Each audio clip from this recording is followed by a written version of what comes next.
All right.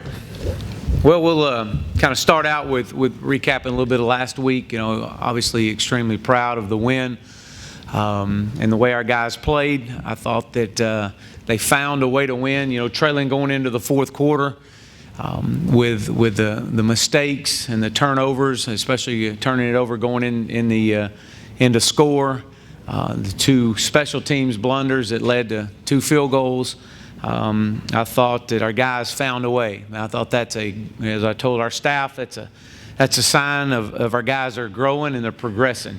And because teams would have been easy to find a way to lose that game, and instead these guys they found a way to really to make some things happen.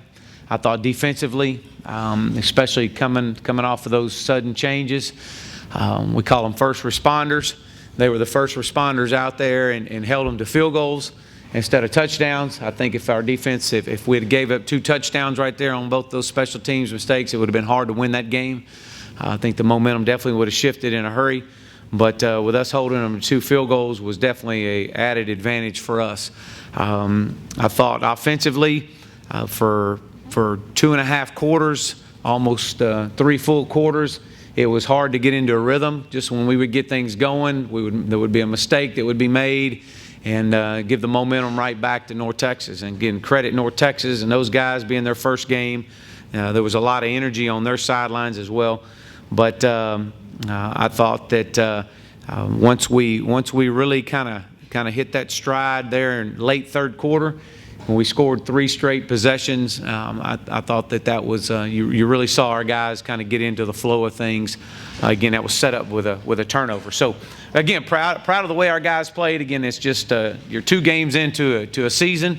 I thought, and I said it all week long, I felt like we would find out more about our football team after the way they responded from the Baylor loss than I would the week of the Baylor game.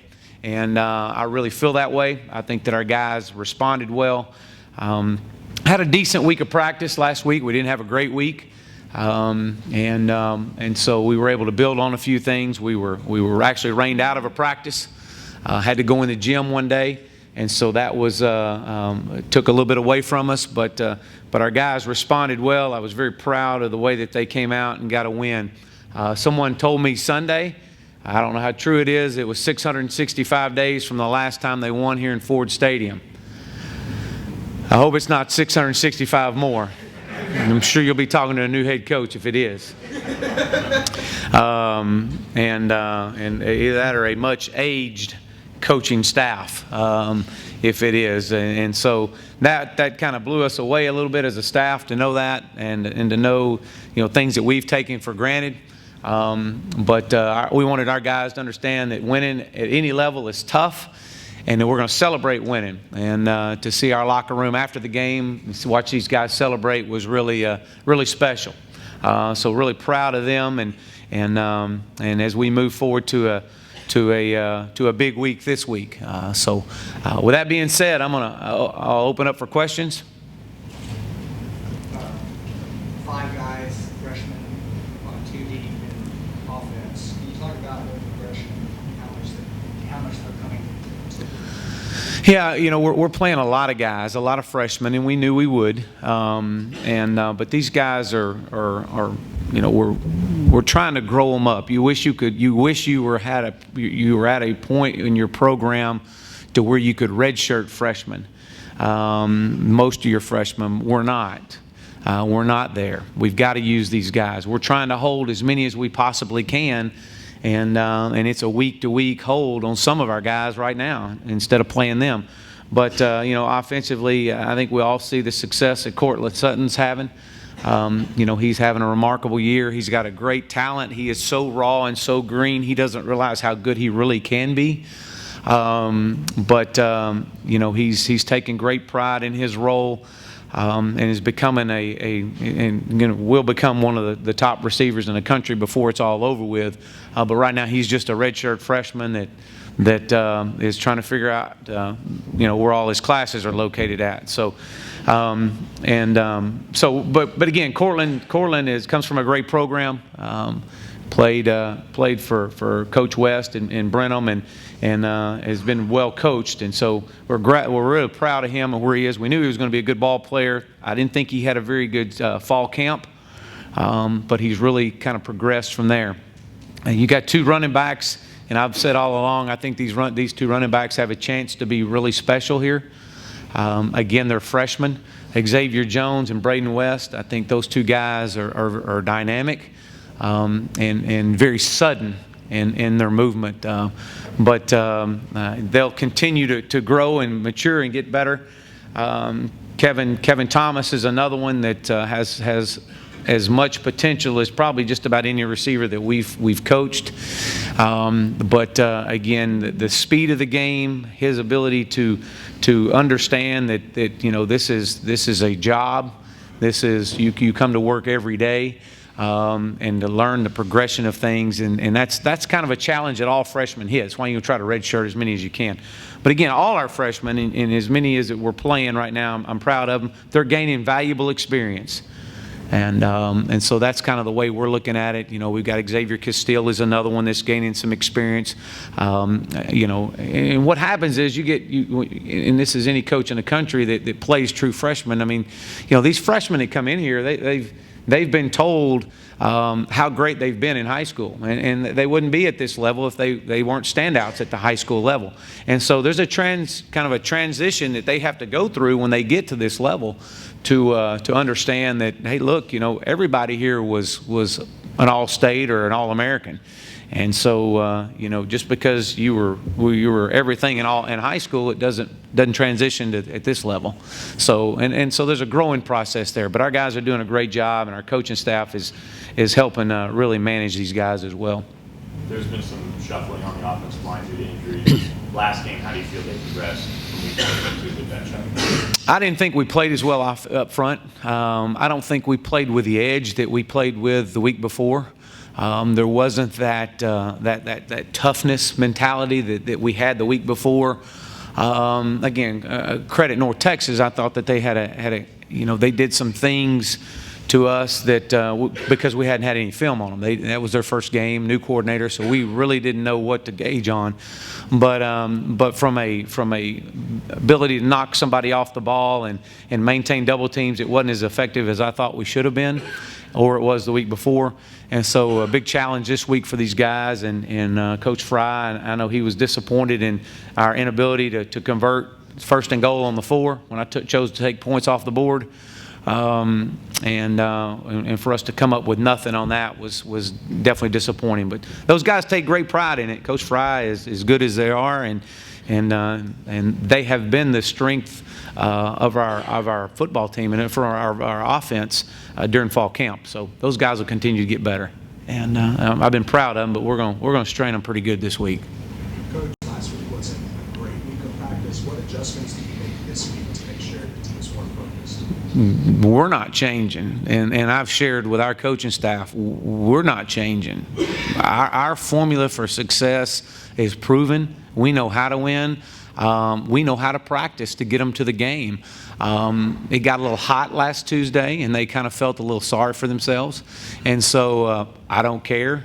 We're not changing. We're full pads today. We're going to hook it up a little bit today, and we'll be ready for Saturday. Coach, how does already playing Baylor's high-tempo offense very like TCU? Well, I think you're going against a very well-coached football team, as we did the last 2 weeks, and obviously the speed of the game the first week against Baylor, and the speed of the game last week and this week. I mean, it's they've got some guys that can run. They've got several guys that are elite speed, elite talent at the skill position, and so we've seen it. We obviously saw it early in the year. Just because you see it, we didn't stop it too much. So, we've seen it, but when you see when it runs by you, it's not good. So when I've said it from the get-go, you either have speed or you're chasing it, and you don't want to be chasing speed.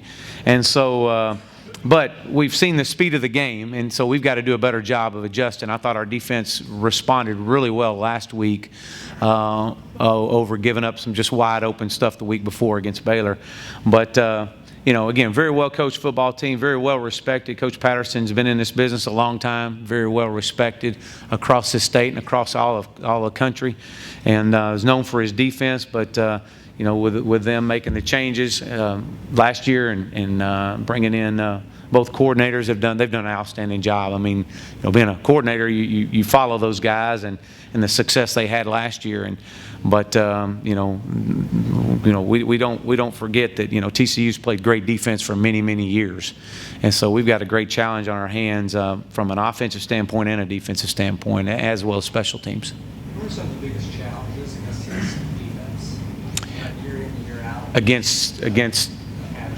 this is my first time to face Coach Patterson and his defense, but obviously he's a 4-2-5 and has been known for that for many years, but very their gap sound. They don't bring a lot of pressure. They're very aggressive at the safety position. I mean, these guys are definitely very talented back there on the back end. He does a good job of moving the front. Defensive front wise, they're very athletic. The biggest thing that those guys do a great job of evaluating talent. I mean, they'll take guys that are running backs and develop them into unbelievable defensive players.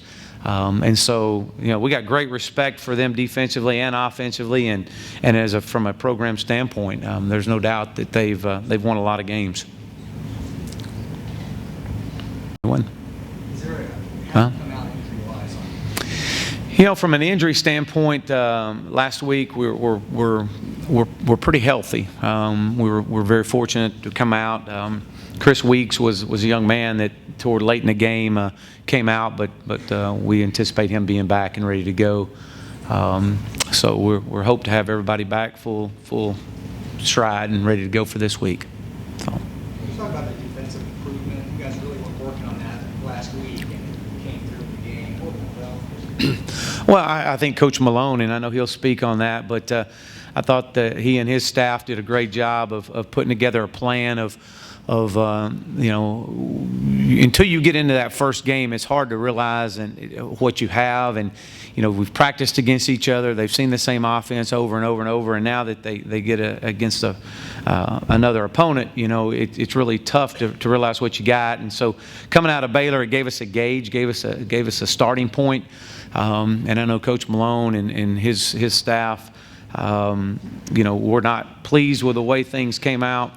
Too many uncontested throws, uncontested plays on the ball, and so our biggest thing is we have to affect and disrupt the game somehow, some way. And I thought they had a great plan last week of moving our front and bringing pressure and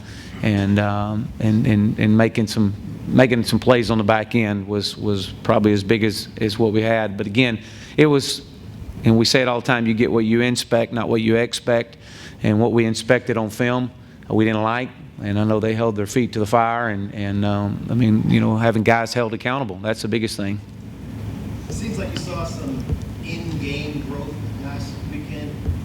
What was that like personally for you to see, and how much more growth would you like to see? Well, I thought the biggest thing that we saw was, number one, from the week before, you had the offense going down talking to the defense going, hey, just create some stops here. We're able to move the football.